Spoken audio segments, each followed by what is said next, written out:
Hello， 大家好，我们是草年年汉堡，今天为大家带来搞笑脑洞美漫辛普森家第5季第14集。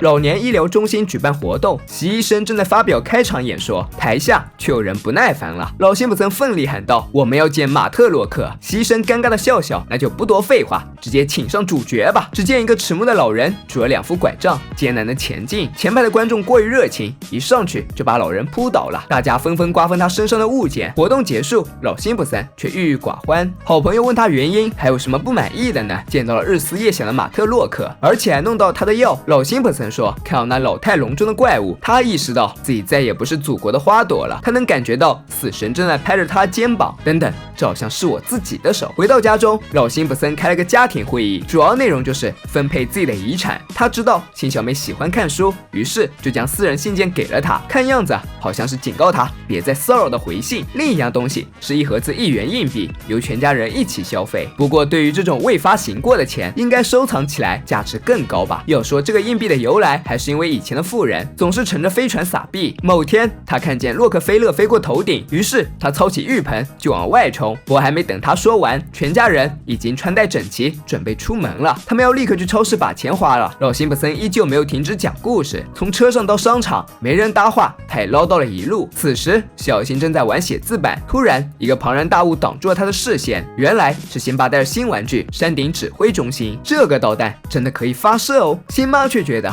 这玩具过于危险。起初辛巴还不相信，接着就吃了大亏。老辛普森也在逛玩具城，想我们当年的玩具都是那么结实，你看这拿出来就坏了，怎么没坏？老辛普森使劲掰扯着，如他所愿，最终还是坏了。看我说吧，还有这些玩具士兵踩一脚就支离破碎，于是他又将他们扔在地上，狠狠地踩了几脚。玩具城不是法外之地，保安立刻过来将他架走了。辛巴又发现了好东西，脚踩钢琴，有表演的地方就有人群，人们马上就发现他在乱踩，而且声音极其难听。但辛巴最不缺的就是自信，直接情上游泳，这下不仅人疯了，动物也疯了。最后再来一个桂华收尾，好好的琴就这么给糟蹋了。再说辛巴和辛小妹他们来到了娃娃谷，看着眼前疯狂采购的少女们，辛小妹提前告知妈妈，我可能会有点疯狂哦。辛巴还没有说完，辛小妹已经加入了战场，只见她一手一个，简直锐不可挡。女孩们又有了新的发现，有些娃娃正在促销，可便宜了。不过这些也太歪瓜裂枣了。这时店员推来了一个大箱子，得知里面是最新的发声 MS 娃娃，女孩们又疯了，恨不得将店员一起生吞活剥了。每个人都得到自己想要的，只有辛小妹感谢爷爷，因为她实在是太能说了。这不，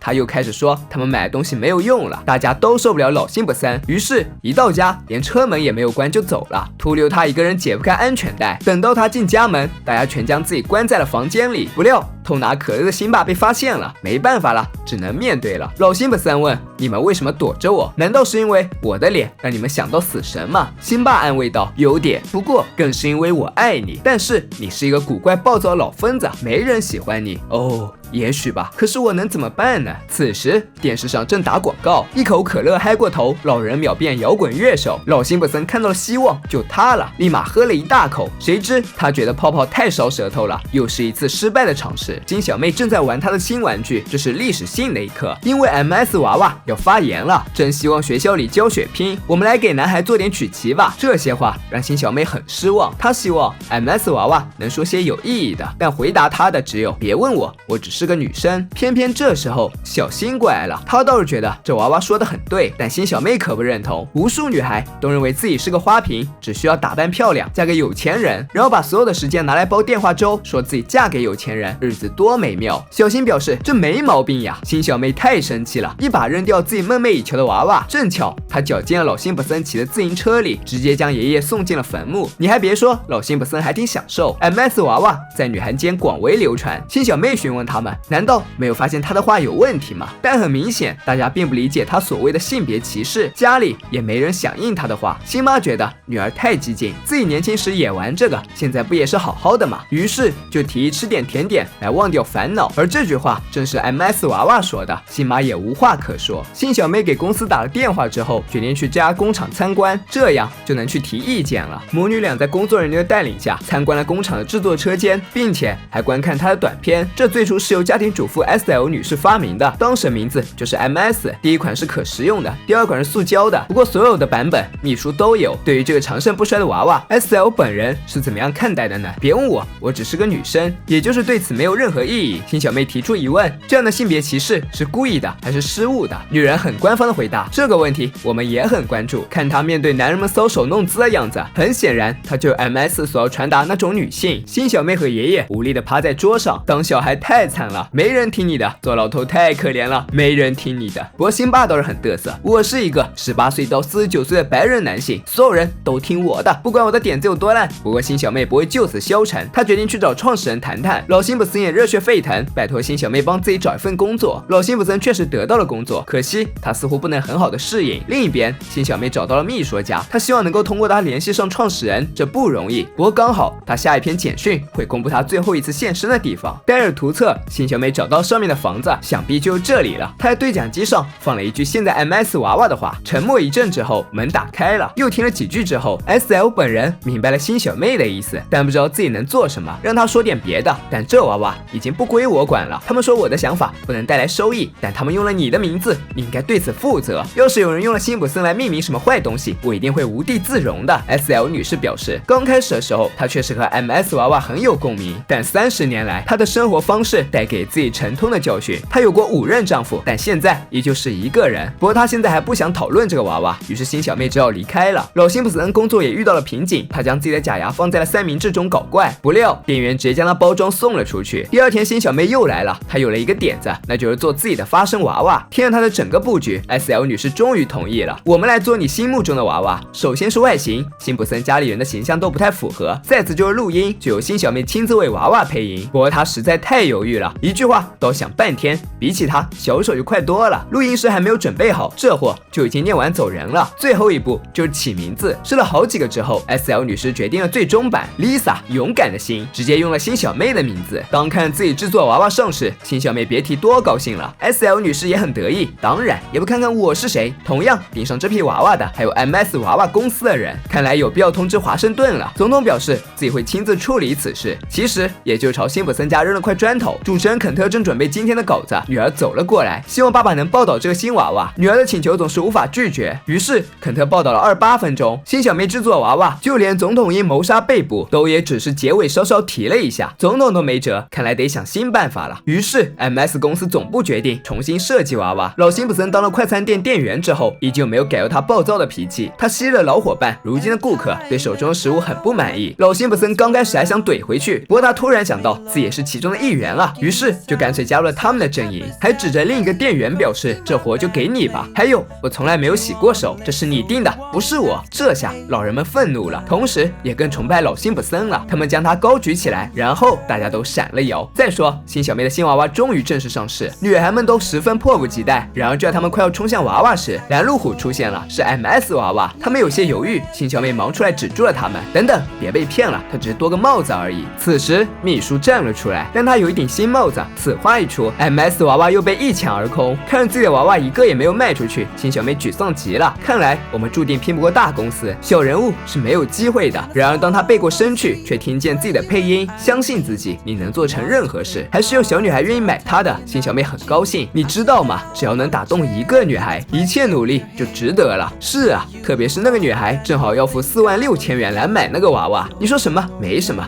做得好，辛小妹。这让他们决定离开。辛爸发现换了新的脚踩钢琴，看来他又要遭殃了。刻板印象无处不在，比如女司机开车总是会出状况，程序员都不善交际，情商低。但根据群体来定义个人，就难免落入经验主义的陷阱中，以偏概全只会妨碍认知，僵化思维，以致将社会认同融入自身，而彻底失去自我判断的能力，最终误把有心经营的观点化为自己从心底认同的世界观。用兵之道，攻心为上，只有从思想上固化群体意识，才能够彻底杜绝企图跨越阶级所引起的反抗和暴动。但经验主义并非没有优点，比如有利于应对周围的复杂环境，节省大量的时间精力。但如果聚焦某人某事，还依照刻板印象先入为主，就会妨碍自己做出正确的评价。没有人喜欢被用刻板印象定义，但消除它需要我们共同努力。就像辛小妹，她让女孩了解到自己可以不必成为男性的附庸，只要努力也可以拥有自己的成就。但老辛普森所作所为就是一个活脱脱的反面教材，勇敢质疑方能打破封印在人们心中的尖兵。本期视频就到这里了，喜欢的小伙伴别忘点赞、评论、关注，咱们下次见，拜拜。